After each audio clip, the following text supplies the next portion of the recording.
Your two-weight 180s are solid as can be now, and you've even started to play around with some grabs on those 180s too.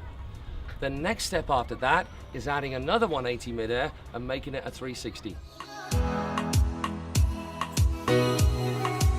You've already knocked out a whole bunch of 180s and they're really, really solid. But before you get stuck into the 360s on this particular set you're trying them in, make sure you practice those 180s immediately before.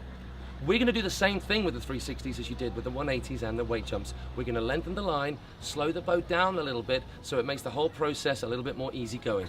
Just make sure that when you lengthen the line, the wake is still clean where you're hitting it. Starting from not too wide, the same place that you started the one-weight 180s from, you're going to bosh out a few 180s to practice, and then we're going to go for that 3. For your very first attempt, all you're looking to do is get that board around a 360. It's a pretty scary process trying it for the first time, and the main thing you want to do is make sure you spin the whole rotation. So while using the handle to initiate the rotation, don't worry too much about trying to pass it and ride it away on that first go. Go for it, but the main thing you're going to think on, the main thing you're going to focus on is getting that board all the way around. Exactly the same as with the 180, hold your edge all the way through the top of the wake, give a nice solid pop with legs and body, handle down, and squeeze that handle to your rear hip as much as you can once you're in the air to make the rotation happen. The common mistake with any rotation on a wakeboard is getting into that rotation too soon, before you've left the water. Having extended at the top of the wake, wait until you've got into the air. You're then going to squeeze the handle as far as you can with 2 hands around your body. And when you can't keep it there in 2 hands any longer, you take your 1 hand off and immediately reach for it.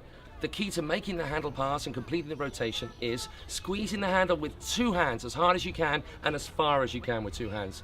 Once it can't go any further in 2 hands, you're then going to have to let go, but then you're also going to have to flip the handle. You flip the handle so you can make the handle pass easy.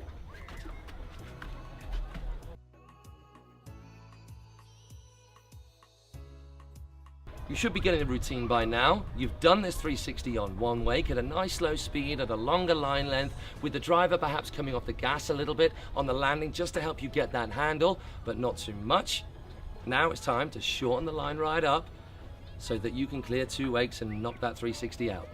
Same applies as with the weight jumps and the 180s. You've got to get out wide, a little bit wider than you were doing on the 180s before because you want to clear those wakes, but you haven't got as much time to make it happen because you're on a shorter line.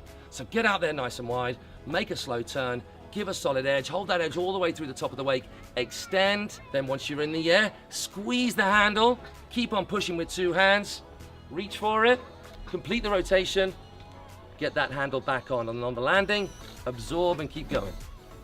As before, your driver can help you out by turning the boat into the landing, as well as flattening the wake off. It also alleviates some of the tension in the line, which makes that handle pass a little easier and means that when they land, they've got a moment to gather themselves before riding off on their heel side edge.